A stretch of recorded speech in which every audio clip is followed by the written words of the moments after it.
So today's all about the 12, about the disciples that actually become apostles. And the word apostle means to be sent out, where a disciple is someone who is still learning, is a student. So Jesus calls them apostles today because he was sending them out.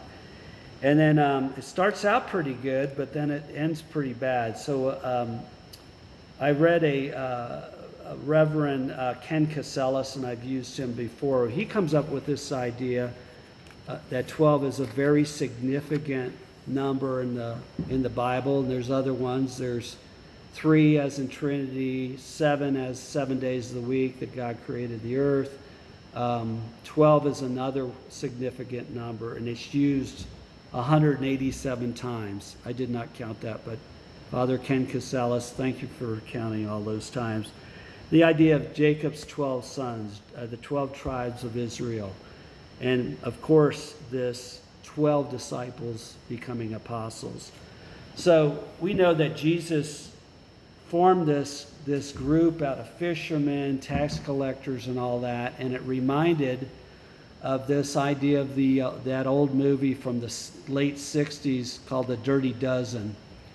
And some of you may remember it. It's about World War II, and there's an unorthodox commander who's asked by his higher ups, his officers to go out and say, gather a group of men, and they're the Dirty Dozen. He goes to all these jails and this and that. He doesn't go to his best soldiers, but he goes to all these kind of thieves and murderers and forms them into this kind of elite team. And because of their, let's say, past experiences, they do a great job, and they get through their mission. But it was going to be a dangerous mission, and the idea was a lot of them may not, if any of them, would survive. But at the end of the movie, I assume, I saw it much later, but because I got a little older, but I assume when people saw it in the theater, they clapped because, Americans beat the Nazis, etc.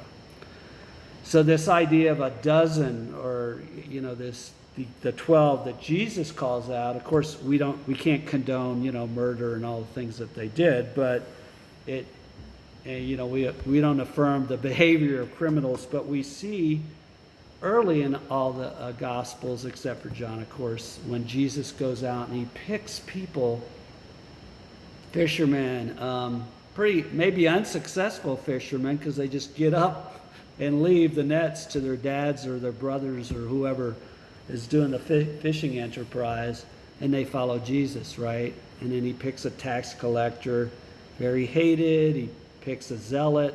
He picks even Judas, who becomes his betrayer.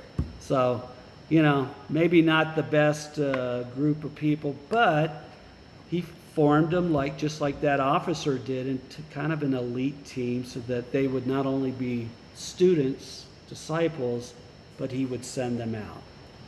And perhaps, we conjecture about how Jesus did this, where normal rabbis would go and pick the cream of the crop of students. And Jesus it looks like he picks very willy-nilly. But then, of course, we know the rest of the story, and 11 out of the 12 do as he instructed them, and they continue what becomes the church. So maybe he wasn't so, willy-nilly about it. Maybe he wanted people who were ordinary, who understood life, who understood, all the pains and struggles that people go through, and that's who he picked. And they become his dozen apostles, and he sends them out. And then we hear in the gospel today all the warnings about, what could happen to him, being flogged and being persecuted, and to flee and to wipe off the dust of your feet if people don't listen, and that type of thing. So it's a very realistic gospel, because Jesus is very frank with them. And maybe they started out very naive, following Jesus as a rabbi and wondering why Jesus would pick them when they weren't typical biblical students, cream of the crop that most rabbis pick. Anyhow, he trusted them to go out and do this mission, and that's today. We are part of that mission. We are, even though there are, 22 of us, we are those disciples that are still going out. And of course, in this time of COVID, etc., and staying home, we can still, luckily with the help of all this, Zoom technology, and even though some people maybe didn't get their invitations today, but you all did. So I don't know. We're here and we're listening and we're still coming together as a community. And I talked to, like I said, I talked to Ken and Alex was last Wednesday, so we can't be in the meadow, but I thought, my plan was to bring the meadow to you, so I was outside, but then Kit was saying the signal wasn't so hot, so then I came inside, and I'm right here in Douglas Hall, so I thought I'd give you a little bit of green and bring some of the meadow to you all. That was the plan, and so I compromised, and here we are. Of course, as Christians now, we don't have to deal with being flogged and all the things that Jesus mentions, and having children against parents and all, and being put to death. But we still have that same mission to go out, and our mission starts in baptism. And as we are going, Kit and I and Robin and 3 others who are going for confirmation, reaffirmation, and being accepted into the church. We're having our last meeting next Wednesday night.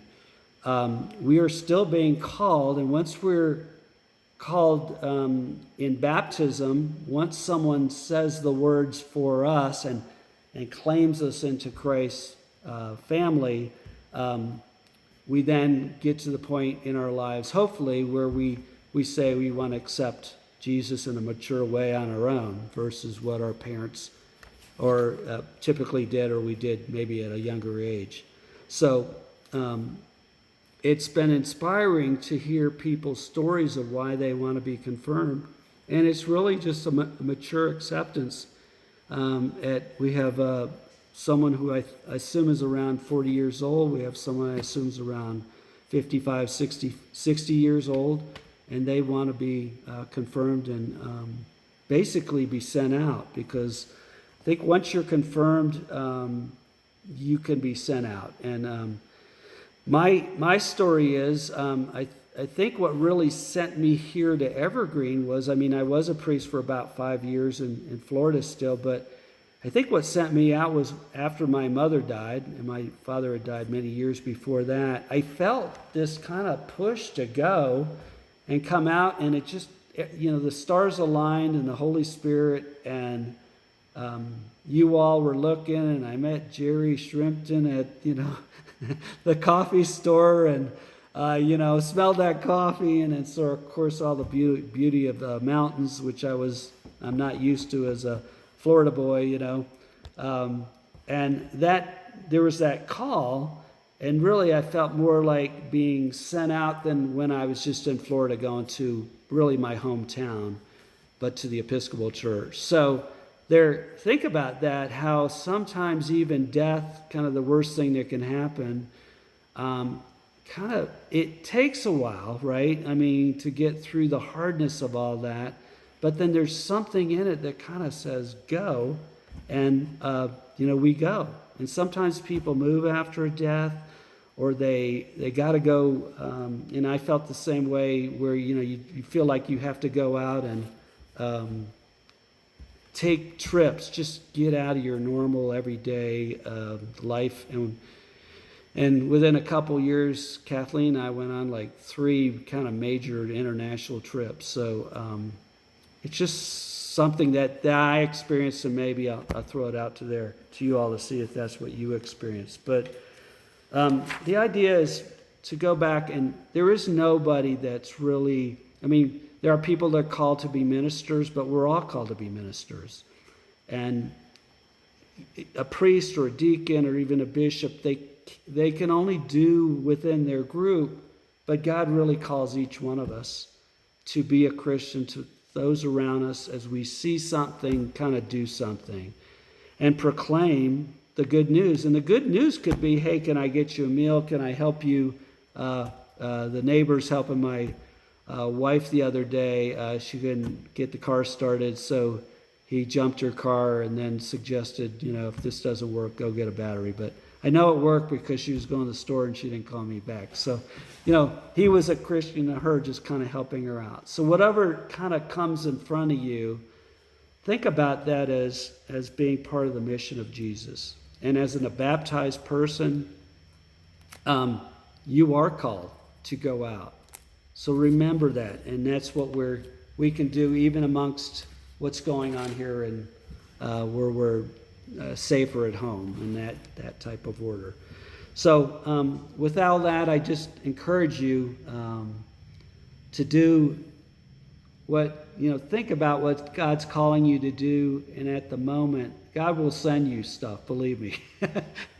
I found that out yesterday. I got a call, one of our, Mary and John Carlson, John's in the hospital in St. Anthony, and she said, could you come down?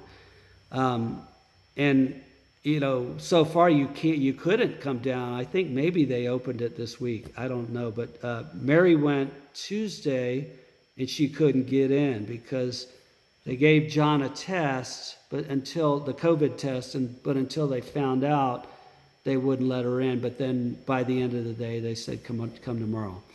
And John's kind of in a bad way, but he's awake and alert and a little bit better than he was the day before, she said. So keep John Carlson in mind. And for those of you who are 8 o'clockers, him. He's the guy that made coffee every morning. So we would hear him stand up and kind of work his way back and hit the button. And so I always appreciated him. So I got to see him yesterday and kind of pray with him, pray for him. And now he's leaving. He should have left ICU yesterday and then moving upstairs. And I don't really know what his issue is, but it's definitely not COVID. So keep him in mind. And all those who are kind of suffering. So with all that, I say amen. Christy smiles at me and we say hallelujah. All right, and we'll get back into the service. Let's see.